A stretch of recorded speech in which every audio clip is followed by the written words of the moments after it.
അസ്സലാമു അലൈക്കും വറഹ്മത്തുള്ളാഹി. ബഹുമാനികളെ, പ്രശ്നകലുഷിതമായ വർത്തമാനാന്തരീക്ഷത്തിൽ നമ്മുടെ വിശ്വാസവും വിശുദ്ധ വ്യക്തിത്വവും കാത്തു സൂക്ഷിക്കാൻ ഏറ്റവും ആവശ്യമായിട്ടുള്ളത് പ്രവാചകർ സ്വല്ലല്ലാഹു അലൈഹി വസല്ലമ തങ്ങളുമായുള്ള മാനസികമായ ബന്ധം ശക്തിപ്പെടുത്തുക എന്നുള്ളതാണ്. വിശുദ്ധ റബീഉൽ അവ്വൽ മാസം വരുമ്പോൾ ഇതിനുവേണ്ടി നാം ഒക്കെ ശ്രമിക്കാറുണ്ട്.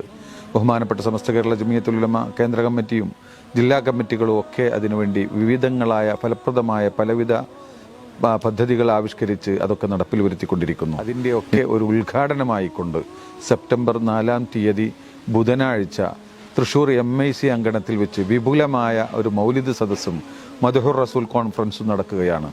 ബഹുമാനപ്പെട്ട സയ്യിദ് മുഹമ്മദ് ജിഫ്രി മുത്തുക്കോയത്തങ്ങൾ, സയ്യിദുൽ ഉലമ അവറുകളും ബഹുമാനപ്പെട്ട സയ്യിദ് അബ്ബാസ് അലി ശിഹാബ് തങ്ങൾ അടക്കമുള്ള നേതാക്കൾ പങ്കെടുക്കുന്ന ആ വലിയ മഹനീയമായ സദസ്സിലേക്ക് എല്ലാവരെയും സ്വാഗതം ചെയ്യുന്നു. എല്ലാവരും ആ സദസ്സിൽ പങ്കെടുത്തുകൊണ്ട് അനുഗ്രഹീതരാവണമെന്ന് അഭ്യർത്ഥിക്കുന്നു. അസ്സലാമു അലൈക്കും വറഹ്മത്തുള്ളാഹി.